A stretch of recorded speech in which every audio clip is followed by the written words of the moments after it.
అట్లే solar power scam. ఈ solar టెండర్ల స్కామ్ ఏంది, అసలు సోలార్ పవర్ స్కామ్ ఏందో కూడా మనం తెలుసుకోవాల్సిన అవసరం ఉంది. సింగరేణి సోలార్ పవర్ ప్లాంట్లు పెట్టింది, అంటే సూర్యరశ్మి ద్వారా విద్యుత్తు తయారు కావడం. ఎందుకు పెట్టినారు? మన సింగరేణి వాడే కరెంటు గవర్నమెంట్ దగ్గర కొనుక్కుంటే ధర ఎక్కువైతుంది, మనకు చాలా ఓబీలు ఖాళీ ఉన్నాయి కదా, అయిపోయిన ఓబీలు ఖాళీ ఉన్నాయి కదా, మట్టితో నింపినాం కదా, ల్యాండ్ ఉంది కదా, దాని మీద సోలార్ ప్లాంట్లు పెట్టుకుంటే మన కరెంటు మనకు వస్తుందని బీఆర్ఎస్ ప్రభుత్వం దాన్ని స్టార్ట్ చేసింది. స్టార్ట్ చేసిన తర్వాత మన సింగరేణి ఎంతైతే కరెంటు వాడతామో అంతమంది మనం పెట్టేసినాం, అయిపోయిందిగా. కానీ కాంగ్రెస్ వచ్చిన తర్వాత వీళ్ళు కమిషన్లకు అలవాటు పడి, రాష్ట్ర ప్రభుత్వం చెప్పింది మీరు సింగరేణి సోలార్ పవర్ ప్లాంట్లు పెట్టినా మేం పీపీఏ చెయ్యం, మీ దగ్గర కరెంటు కొనం, మా కరెంటు తీసుకోము అని. ఇదే కాంగ్రెస్ ప్రభుత్వం వచ్చినాకనే ట్రాన్స్కో, జెన్కో, ఎలక్ట్రిసిటీ డిపార్ట్మెంటు మేము సోలార్ పవర్ కొనముగాక కొనమని కొత్త సర్క్యులర్ ఇచ్చిండ్రు. ఇచ్చినాక కూడా మన సింగరేణి సీఎండి, మన సింగరేణి మంత్రి గారు టెండర్లు పిలిచిండ్రు. ఒకటేమో 67 మెగావాట్ల టెండర్, ఇంకొకటేమో 107 మెగావాట్లు సోలార్ పవర్ పెట్టమని టెండర్ ఇచ్చిండ్రు.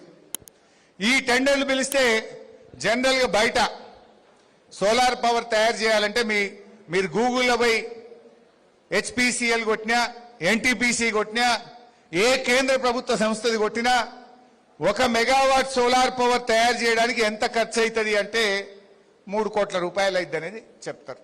ఒక 3 కోట్లకు ఒక మెగావాట్ సోలార్ పవర్ తయారవుతుంది.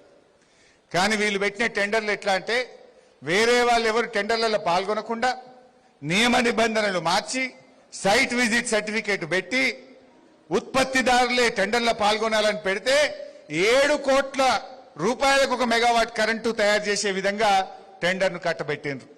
వాస్తవానికి 3 కోట్లకే 1 మెగావాట్ తయారవుతుంది, కానీ 7 కోట్లు అంటే 1 మెగావాట్కు 4 కోట్ల రూపాయలు ఎక్కువ ఇచ్చిండ్రు. 67 మెగావాట్లు 4 కోట్లు అంటే దాదాపు 250 కోట్ల రూపాయలు అదనంగా కాంట్రాక్టర్ కట్టబెట్టిండ్రు. అట్లే ఈ 107 మెగావాట్లు, ఈ 107 మెగావాట్లు కూడా 5 కోట్ల 4 లక్షలకు 1 మెగావాట్కు కట్టబెట్టిండ్రు. ఎన్టీపీసీలు మన పక్కనే రామగుండంలో ఉన్నారా, వాళ్ళు 1 మెగావాట్ కరెంటు సోలార్ పవర్ తయారు చేస్తే వాళ్ళకైన ఖర్చు 3 కోట్లు.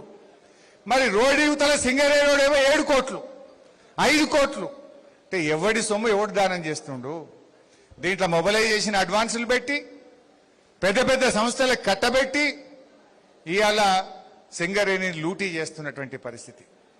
ఇంకా బాధ కలిగేది ఏంటంటే, ఇప్పుడు ఈ 67 మెగావాట్లు ఉంది. ఈ 67 మెగావాట్లది 2 ఏళ్ల కింద ఇచ్చిండ్రు టెండర్, 2 ఇయర్స్ అయింది. ఏడాది లోపల వాడు కట్టాలన్నారు, ఏడాది లోపల వాడు కట్టేసిండు, బిల్లు లేపేసిండు. మరి కరెంట్ ఏడికి పోవాలి? గవర్నమెంట్ మేము తీసుకోమన్నది, ఉట్టిగా కట్టి పెట్టిండ్రు. ఆ కరెంట్ ఇవాళ ఎవరు వాడని పరిస్థితి. దాని మీద సింగరేణికి రూపాయి ఆదాయం కూడా వస్తలేదు. ఇప్పటిదాకా సింక్రనైజ్ కూడా చేయలే. అంటే 480 కోట్లతో కట్టిన 67 మెగావాట్ల సోలార్ పవర్ ప్లాంట్ ఇవాళ నిరుపయోగంగా మారిపోయింది.